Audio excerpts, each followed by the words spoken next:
why one ratio isn't enough for strategy evaluation. Not sure I understand that. Why one ratio isn't enough for strategy evaluation. All right, Mr. Batista. Let's see what we got. When underlyings share common metrics, like the same implied volatility, traders often simplify strategy evaluation by using a single ratio for risk and return. However, relying on just one ratio doesn't fully capture a strategy's potential. So we're going to look at this comprehensively today. For example, a credit to buying power ratio can be used to compare different underlyings of the same strategy. But how can it be used to compare different strategies with the same underlying? And the answer is it can't. So let's have a little fun here.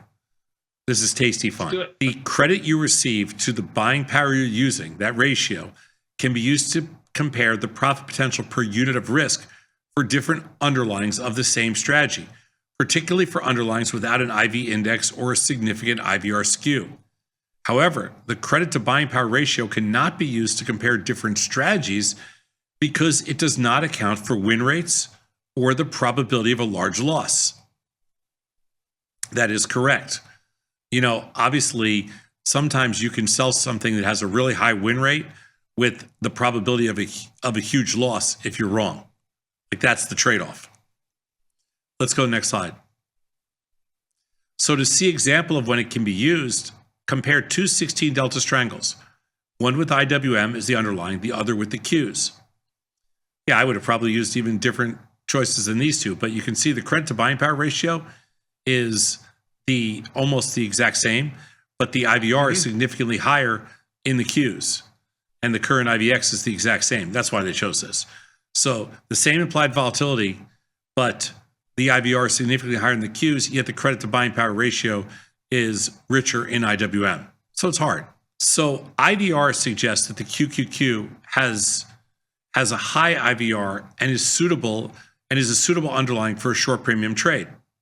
I think we would say that for sure that's fine. IWM and QQQ have the same implied volatility according to the IV index. Without knowing the long-term averages, we don't know definitively if these implied volatilities are high or low. That's correct. That's why we use IVR. So with an IVR of 55 and an IV of 27.5, we would assume that that is a very high implied volatility and hence a very tradable underlying. So when comparing the credit to buying power ratios for a 16 delta strangle, we can see that IWM actually offers more potential profit because the credit to buying power ratio is greater per unit of risk for the same level of uncertainty. This is an example of how to use credit to buying power ratio to find opportunities that may not be obvious from IVR, and then compare different underlyings for the same type of trade. Now, do we go through all this? And the answer is not usually. This is like very heavy for us. This is like an extra step. It's actually pretty good if you have time, or if you want to take it to that level. But, you know, like for me, I would be more comfortable with the IVR, and then looking at it this way, it does give a different perspective. It's actually a really interesting piece of research. Yeah, for sure. I mean, do you look at your credit to buying power ratio, or is it just like I did a vertical spread in VRT that happened to work out really well, and it didn't use a lot of buying power, risk one to make one kind of thing.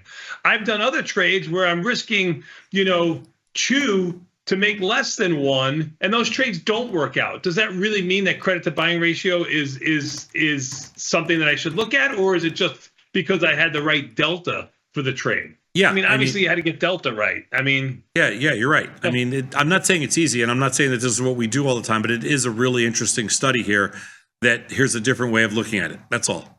For example of when we can't use the ratio, compare a 45-day 16 delta SPY strangle to an iron condor. The iron condor is roughly 3 times the credit to buying power ratio. However, since it's a lower winning rate and a larger loss probability, it doesn't necessarily have double the profit potential or less risk. That's right. You can't use the same approach when you take undefined risk to defined risk.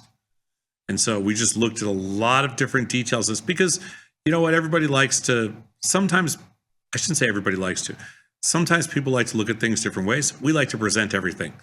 And that's a fair way to look at things a little differently.